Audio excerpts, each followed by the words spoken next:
Pues sí, se acaba de presentar en el Instituto Cervantes, aquí en París, una de lo que se ha dado en llamar Ruta Cervantes, dedicada al escritor español de la generación del 98, Pío Baroja. En esta ruta se van a mostrar los sitios emblemáticos por los que pasó y vivió Pío Baroja, y ha sido presentada por José Manuel Pérez Carrera, profesor de literatura y crítico literario, quien, con sus alumnos del Liceo Internacional Honoré de Balzac, aquí en París, obtuvo ya en 1997 un premio a la innovación educativa del Ministerio de Educación francés por un trabajo titulado Tras las huellas de Pío Baroja, por el París romántico.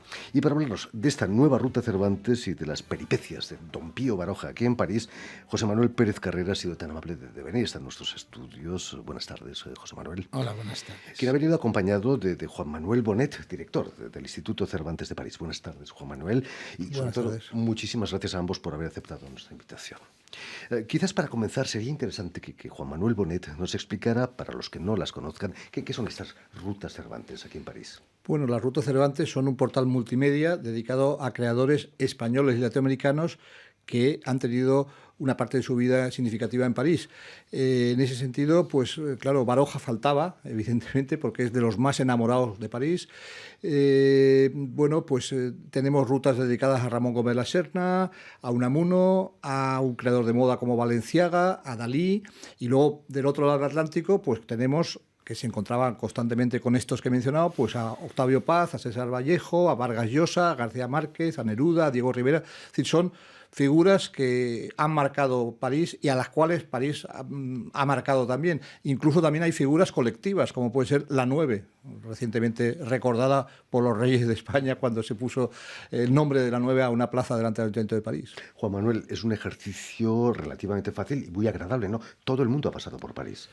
Casi todo el mundo ha pasado por París. París es una ciudad de exilio español y latinoamericano. Es una ciudad donde muchos latinoamericanos se encontraron a sí mismos aquí. O sea, de repente, pues Octavio Paz es aquí donde escribe El laberinto de la soledad, ¿no? O sea, y es aquí donde Vargas Llosa escribe algunas de sus obras maestras, y es aquí donde Vallejo manda las crónicas a Lima, por las cuales sus compatriotas se enteran de que aquí en París están esos modernos cubistas o futuristas que Baroja, por cierto, detestaba, en cambio, ¿no? O sea, y algunos, como Vallejo, se han quedado para siempre. Bueno, está claro, y Julio Cortázar, no he mencionado a Julio Cortázar, pero en fin, siempre que acudimos como Cervantes a la ofrenda que se hace, que los peruanos hacen a Vallejo, pues acabamos pasando también al lado. Es en el cementerio de Montparnasse, también pasamos por la tumba de Cortázar. Y le dejamos una flor de las que se han puesto en la tumba de Vallejo. José Manuel Pérez Carrera también ha pasado por París. Ya en el 97 ibas tras los pasos de Pío Baroja, ¿no? Sí, porque yo fui, como tantos españoles de mi generación, un lector empedernido de Baroja. Casi podemos decir que en mi época, al menos, el primer autor serio que leíamos por vocación era Pío Baroja, porque era aventurero. Yo recuerdo Las inquietudes de Santi Andía, fue el primer libro serio que yo leí que me entusiasmó. Y bueno, después tuvimos la suerte en España que un libro de él, El árbol de la ciencia, fue un libro que se leyó en los institutos, en el COU, casi durante muchos años. Y al venir a París me di cuenta que tenía algunas novelas casi enteramente ambientadas en París. Y hubo un momento en el que la Comunidad Europea creó un proyecto que se llamaba Comenius, en el que se reunían profesores y alumnos de por lo menos institutos de 3 países con un proyecto común. Y al instituto al que yo llegué, ese año se habían comprometido a hacer un tema que se llamaba La ciudad. Y lo hacíamos profesores de Italia, de Palermo, de España, de Madrid, y el Liceo Balzac de aquí de París. Lo hacían profesores de ciencias, de historia y de lengua. De tal manera que era un proyecto, bueno, pues muy interdisciplinar, del urbanismo, de las clases sociales y de las obras literarias. Y pensando en algo que pudiera ser español, porque yo estaba en la sección española, pero también de París, bueno, pues dimos con esas 2 novelas que Baroja escribe sobre París en una época, por otro lado, muy interesante, que es la época de la Comuna. Que son muy poco conocidas, digamos. Sí, por otro lado, son novelas, dentro de las novelas de Baroja, no son las más leídas. y quizás a lo mejor, bueno, tenemos el síndrome de Estocolmo, cuando tú lees algo te entusiasmas. A mí me parece que son novelas que merecerían posiblemente mejor difusión de la que a lo mejor tienen. Quizás, bueno, en Baroja siempre hay algunas cosas que se repiten y con razón, ¿no? Las del País Vasco o las de la lucha por la vida. Madrid, ¿no? Las de Madrid y del País Vasco. La busca, claro. Era lógico dedicarle una ruta a Cervantes, ¿no, Juan Manuel? Una ruta Cervantes, la de Baroja, vamos, estaba pendiente hace tiempo porque realmente podría haber sido la primera, incluso, ¿no? O sea, todavía tenemos pendiente la de Azorín, por ejemplo, todavía no está hecha y es otro enorme enamorado de la misma generación que coincide en muchos de los sitios. Ayer comentábamos, José Manuel y yo, el hecho curioso de que muchas rutas pasan por los mismos lugares, es decir, que también alguien que vaya a nuestro portal puede mirar la Cupol, ¿qué ruta pasa por aquí? ¿No? Como qué línea de metro pasa, pues qué ruta, pues hay muchas rutas que se cruzan en ciertos sitios y en el caso de la de Baroja los cafés son los mismos y... De hecho, en las memorias de Baroja sabemos cosas de Antonio Machado en París porque las cuenta Baroja. Y de Rubén Darío también. Y de Rubén Darío. De hecho, hay una anécdota siempre muy famosa que van los hermanos Machado y Baroja a una manifestación pro Dreyfus y la policía les corre y aparece, se separan cada uno corriendo por su lado y aparece Machado cojeando y era que había perdido el tacón del zapato. Bueno, pues eso lo sabemos de Antonio Machado gracias a Baroja. Precisamente el primer viaje de Baroja, con apenas 30 años, fue muy accidentado también, ¿no? No fue... José Manuel ha contado el número de veces que estuvo. ¿Cuántas veces? Estuvo 17 veces, de las cuales 13 estuvo más de 3 meses, sin contar la última, que estuvo casi 4 años. La primera es la más interesante vitalmente. Es vitalmente, pero además la hace justamente en el mismo tiempo que lo está haciendo los hermanos Machado. De hecho, se conocen en París. Antonio Machado y Baroja se conocen en París. En París se veía entonces, a finales del siglo XIX, una editorial, Granier, que se había especializado en traducir al francés literatura hispanoamericana y hacer diccionarios españoles para vender en en América del Sur. Entonces, Granier, esta editorial, tenía un equipo fijo y un equipo de españoles que cuando venían a París sabían que podían ir a Granier y trabajaban. Y allí coincidieron tanto los Machado como Baroja. Y estuvo también Alejandro Saba, Alejandro Saba, el bohemio por excelencia, la bohemia española. De hecho, yo no sé si está pensada una ruta sobre Louis Bonafou. Pues habría que hacer la víbora de Asnier. La víbora de Asnier. La víbora de Asnier, pues, porque era un hombre que tenía... Si te animas, te la encargamos ahora mismo. Pues esa sí que estaría interesante. Pues bueno, hecho. Ese primer viaje a París en 1899 no tiene imágenes, pero sí tiene, y me dirijo a Juan Manuel, gran crítico de arte, tiene ese retrato de Ramón Casas, donde aparece el joven Pío Baroja, ¿no? Sí, bueno, Casas tiene a toda la generación del 98, ¿no? Baroja, ese viaje es muy interesante, evidentemente, pero también hemos hablado en la presentación de la ruta de un viaje extraño, que es el viaje durante la Guerra Civil, es decir, la estancia que es la más larga, ¿no? Es la más larga. Él llega a París en septiembre del 36 y se va en junio del 40. Bien, es cierto que no está todo el tiempo ahí. Hace un viaje a Madrid en el invierno. No, a Madrid no, a Salamanca. A Salamanca. ¿Por qué? A Salamanca y algunos días a Vera de Bidasoa. Hace otro viaje pequeño a Suiza, pero durante 4 años vive en Madrid. En París. Colegio de España. Vive en París, en el Colegio de España, en un París, fíjate, que acoge a Menéndez Pidal, a Gregorio Marañón, a Pérez de Ayala, a Pitaluga, al escultor Sebastián Miranda, a Zorín. Todos estos pasan la guerra, prácticamente toda la guerra española en París, y casi todos ellos se van en el año 40, cuando ha acabado ya la guerra, sobre todo cuando hay el riesgo de que lleguen los alemanes, y ahí es cuando se marchan todos a España. Y luego en ese París están también los de la embajada republicana. Claro, Maxau o Bergamín. Eso es muy interesante. Mucho espía también, por ambos lados. Hay casi, comentabas tú ayer, que había casi como 2 embajadas, la oficial y la oficiosa.